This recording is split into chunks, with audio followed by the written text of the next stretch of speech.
Last words किसी इंसान के ऐसे आखिरी शब्द होते हैं जिन्हें वो अपने मरने से कुछ देर पहले कहता है। इस वीडियो में आप जानोगे कि थॉमस एडिसन, डार्विन और आइंस्टाइन जैसे महान लोगों ने मरने से पहले आखिर क्या कहा था।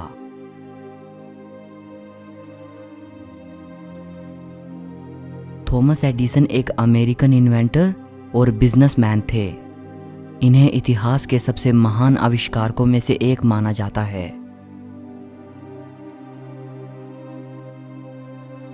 वो वहां कितना सुंदर है। एडिसन नाजुक हालत में अपने बेडरूम में लेटे हुए थे।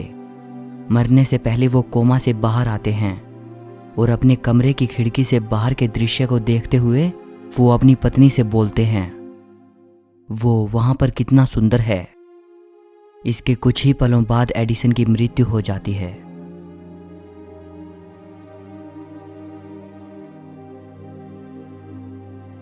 हेनरी गिब्सन एक नॉर्वेजियन राइटर, प्लेराइट और पोएट थे। हेनरिक जब बेहद गंभीर हालत में पड़े थे तब उनके केयर गिवर ने एक विजिटर के आने पर यह कहा, हेनरिक अब अच्छा महसूस कर रहे हैं। ये बात सुनते ही एकदम से हेनरिक ने जवाब दिया, बिल्कुल इसके विपरीत।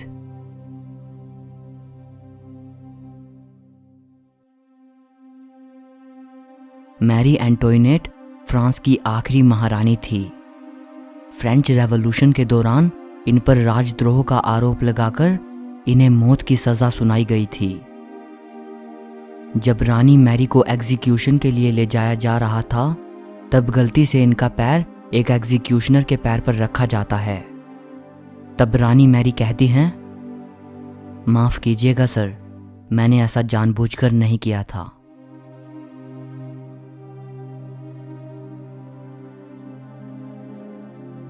इंदिरा गांधी। नमस्ते। ये शब्द प्राइम मिनिस्टर इंदिरा गांधी ने उन दो गार्ड्स को अभिवादन करते हुए कहा था जिन्होंने कुछ ही सेकंड्स बाद उन पर गोलियां चला दी थी।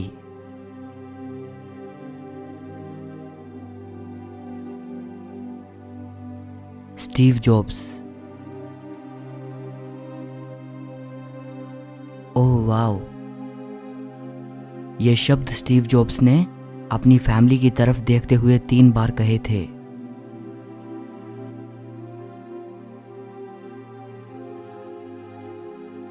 अलेक्जेंडर द ग्रेट प्राचीन यूनान में एक राजा थे।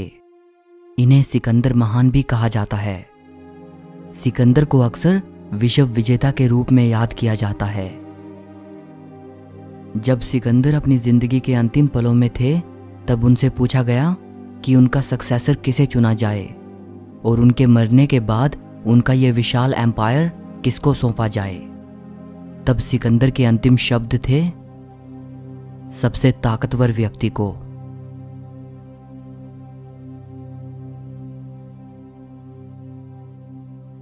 रैफाएल 15th सेंचुरी के एक इटालियन पेंटर थे। इनकी गिनती दुनिया के ग्रेट आर्टिस्ट्स में की जाती है।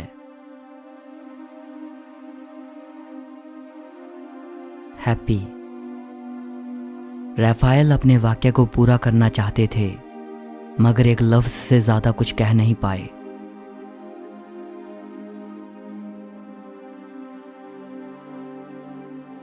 निकोलो मैकियावेली एक इटालियन फिलोसोफर थे। इन्हें अक्सर मॉडर्न पॉलिटिकल फिलोसफी का फादर कहा जाता है। मैं स्वर्ग की बजाय नर्क में जाना चाहता हूं। नर्क में मुझे राजा, महाराजा और पोप जैसे लोगों का साथ मिलेगा और स्वर्ग में सिर्फ भिखारियों और सन्यासियों का।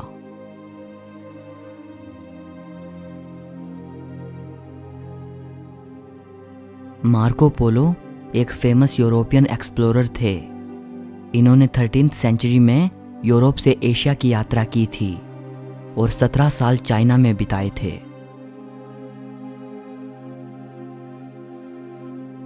मैंने अपनी जिंदगी में जो कुछ देखा है उसका आधा भी नहीं कहा है।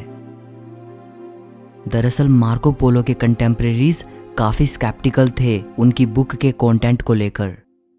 वो सवाल उठाते थे कि मार्को असल में उतने स्थानों पर गए नहीं जितने उन्होंने अपनी बुक में मेंशन किए हैं, और वे कहते थे कि मार्को ने दूसरे यात्रियों से कहानियां सुनकर अपनी बुक में दोहराई हैं।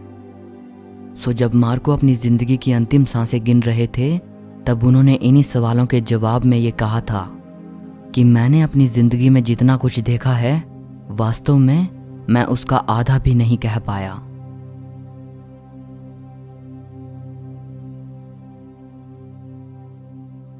जर्मनी में पैदा हुए एल्बर्ट आइंस्टाइन 20वीं सेंचुरी के एक थियोरेटिकल फिजिसिस्ट थे। इनको इतिहास के सबसे महानतम वैज्ञानिकों में से एक माना जाता है। जब आइंस्टाइन अपने डेथ बेड पर थे, तब एक नर्स जो इनके रूम में थी, उन्होंने आइंस्टाइन को जर्मन भाषा में कुछ कहते हुए सुना था। उस नर्स को जर्मन नहीं आती थी। इसके बाद वो नर्स एक डॉक्टर को बुलाने चली जाती हैं। जब तक डॉक्टर और नर्स आइंस्टाइन के रूम में वापस आते हैं, तब तक आइंस्टाइन मर चुके थे। इसीलिए आइंस्टाइन मरते वक्त क्या कहना चाहते थे, हम कभी नहीं जान पाएंगे।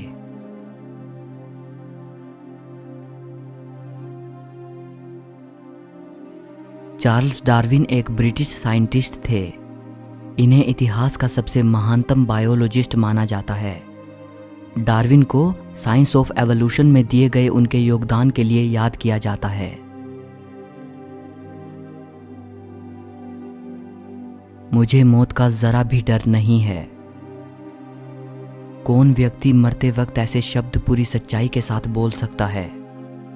यहां पर ये शब्द एक ऐसे इंसान ने कहे हैं जिसने अपनी ज्यादातर लाइफ को स्टडी करने में बिताई थी।